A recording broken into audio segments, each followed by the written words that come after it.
Ersa Mayori dan biliar. Bintang sinetron Tuyul dan Mbak Yul yang juga bintang iklan ini bermain biliar untuk mengisi waktu kosongnya. Asal dijumpainya meja biliar, ia akan menyempatkan diri main sepukul dua pukul. Ya nyolong-nyolong aja, kadang-kadang kan kalau pas lagi nggak ada apa-apa aku suka misalnya makan, terus kayak gini ada meja biliarnya, iseng main gitu aja. Tingkatan main bilarnya udah sampai tingkat mahir, jago, udah boleh. Masih tingkat belajar terus. Dulu aku tuh sering banget mainnya.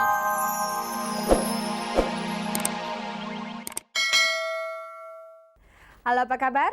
Ada kabar kabari tentu saja. Dan Anda memang sedang menyimak kabar kabari, spesialis menyaji kabar-kabar seputar dunia artis, tokoh, dan gaya hidup. Pemirsa, bersama saya Herawati, Anda akan menyimak berbagai kabar dari kabar kabari sampai 30 menit nanti. Dan inilah kabar pertama.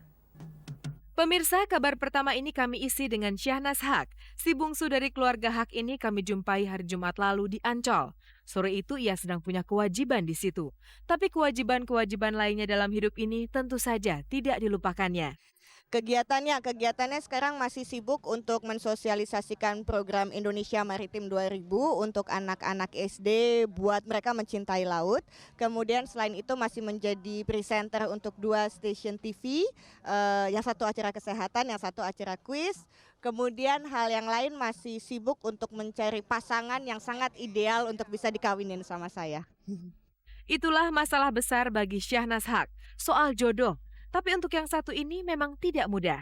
Iya dong, cari laki-laki yang bisa jadi imam dunia dan akhirat kan nggak segampang beli bawang di pasar gitu loh. Karena kita mesti menyeleksi dengan sebaik mungkin. Karena menikah kan sekali seumur hidup. Nah, jadi mesti betul-betul telaten, mesti hati-hati, jangan beli kucing dalam karung, jadi beli tukang kucingnya aja.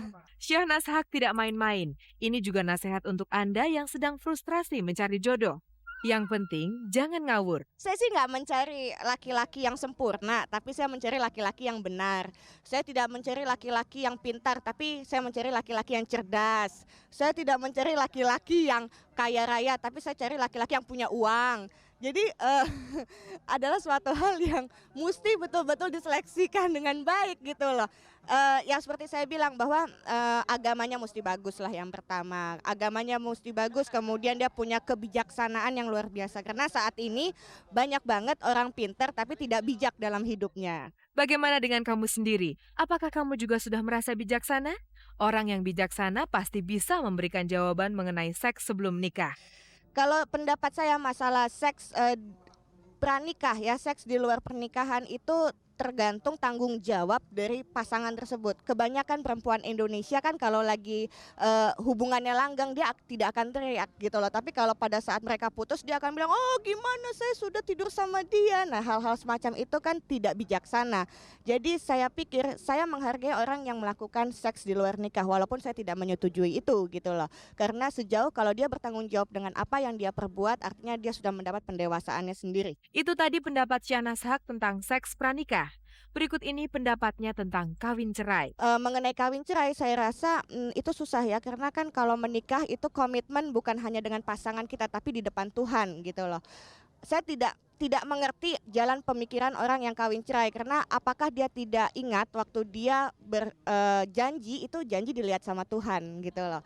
Jadi mungkin fondamen agama yang tidak begitu kental yang menyebabkan orang dengan gampang bercerai. Dengan enteng Syahnas Haq bisa berbicara tentang ini. Mungkin karena dalam sejarah keluarganya tidak ada contoh tentang kawin cerai itu. Mungkin karena kalau lingkungan berpengaruh bisa jadi karena 90% kepribadian seseorang itu terbentuk dari lingkungannya. Kalau memang di dalam keluarga mereka terbiasa sebuah metode untuk kawin cerai, otomatis dia akan terbiasa untuk mempunyai konsep pemikiran kawin cerai juga.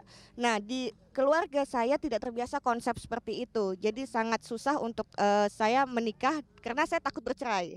Jangan mudah menikah kalau tidak ingin mudah bercerai pula. Itu tadi nasihat Syahnas Haq. Haha, nanti malam juga pengen saya menikah.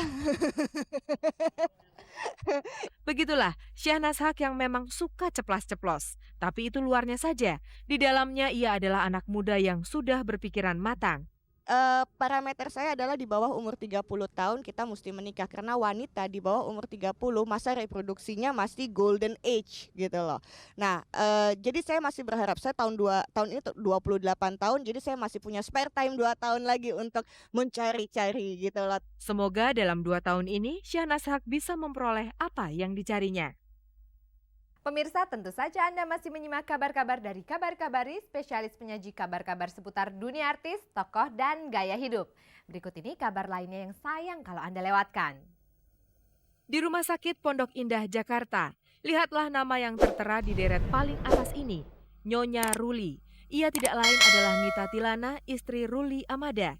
Sejak beberapa hari belakangan ini, Nita dirawat di rumah sakit tersebut karena kesehatannya yang memburuk. Di depan kamar 3301 ini, 2 buah keranjang bunga seolah ikut kehilangan kesegarannya sebagaimana duka yang menggelayut di dalam kamar. Dan inilah Nita Tilana dengan segala penderitaannya semenjak ia diketahui terserang kanker leher rahim. Wajah ini wajah yang tidak terbayangkan pada tahun-tahun sebelumnya. Dulu Nita juga kurus, tapi kurus yang lincah di atas panggung sebagai penyanyi dan kurus yang dinamis sebagai artis yang hendak mengembangkan aktivitasnya di bisnis butik. Tapi segala yang telah dilakukannya itu terasa begitu pendek sebelum bisa dinikmati hasilnya. Termasuk ketika ia menangis dalam akad pernikahannya dengan Ruli Amada. Setelah itu boleh dikata kakak kandung Arman Maulana ini tidak terdengar kabarnya lagi. Tahu-tahu ia sudah terbaring di sebuah rumah sakit di Singapura. Dari situlah kemudian semakin banyak orang tahu Nita Tilana tercengkeram penyakit kanker leher rahim. Dan inilah perkembangan terakhirnya. Ia tergolek tidak berdaya dengan 3 botol infus menggantung di atasnya. Tidak ada suara yang keluar dari bibirnya yang kering. Bibir yang dulu selalu merekah oleh lipstik merah, kini jejaknya hilang sama sekali. Tertelan oleh tulang wajahnya yang menonjol karena kehilangan daging. Tidak ada kata-kata keluar dari bibir ini. Dengan Ruli suaminya yang selalu menungguinya itu, mereka lebih sering berbicara dengan bahasa gerak. Pemirsa, itulah yang mendorong kami semua untuk berbuat sesuatu bagi Nita Tilana. Selain bantuan moral, kami seluruh program infotainment yang ada di televisi berencana untuk menyelenggarakan malam dana bertajuk Dari Kami untuk Nita Tilana. Itu akan kami lakukan hari Rabu tanggal 26 Juli nanti pukul 8 malam di Music Room Hotel Borobudur, Jakarta. Seluruh penyelenggara program infotainment di televisi akan bahu-membahu menangani lelang pakaian yang ada di butik Nitnot, butik milik Nita Tilana. Kemudian akan ada pula lelang karikatur karya GM Sudarta dari Harian Kompas. Juga akan ada penjualan kue yang resepnya dulu diciptakan oleh Nita Tilana. Selain itu akan ada pula pengumpulan sumbangan. Seluruh dana yang terkumpul nanti akan kami serahkan untuk membantu meringankan beban biaya pengobatan Nita Tilana. Pemirsa, berikut ini Anda akan saya ajak menyaksikan penampilan Nicky Astria pekan lalu. Setelah itu kita dengarkan perbincangan kami dengannya tentang banyak hal.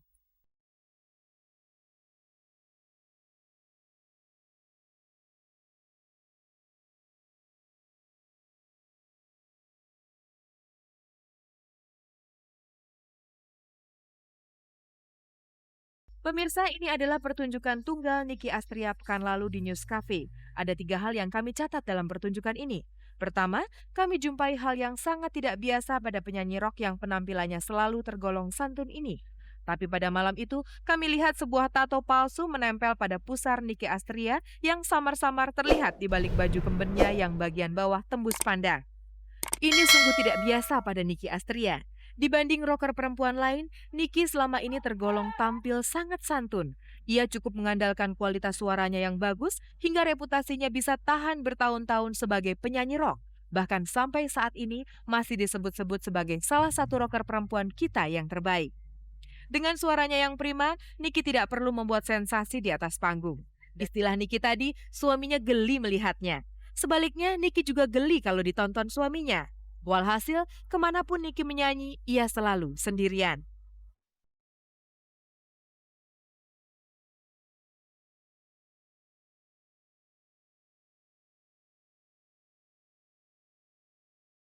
Pemirsa, hal ketiga yang kami jumpai pada Nicky Astria malam itu, ia menyanyi tanpa sepatu. Itu terjadi setelah lagu keempat. Sebelumnya ia memakai sepatu, tapi kesalahannya sepatu itu mempunyai hak. Ini kemudian membuat kaki Nicky sakit. Ya pokoknya sakit aja pakai itu. Jadi udah aja saya lepas. Maka menyanyilah Niki Astria tanpa sepatu hingga pertunjukan selesai. Bahkan dalam perjalanan pulang pun, sepatu itu belum dipakainya juga.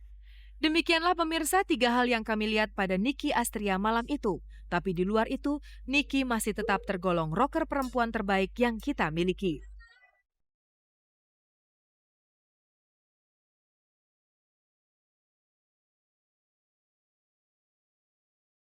Ersa Mayori.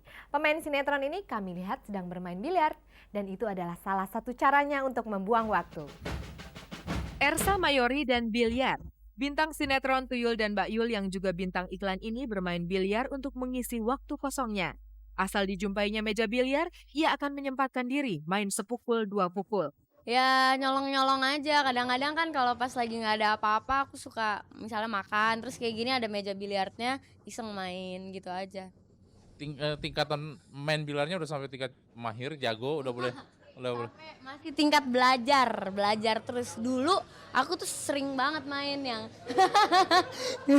dulu aku tuh yang setiap hari suka main gitu, entah pokoknya di tempat biliar gitu. Sekarang udah jarang, jadi sekali-sekali aja kalau makan di restoran ada meja biliarnya main 1 game 2 game. Melihat cara Ersa menyodok bola biliar, kelihatan ia sudah tidak canggung lagi.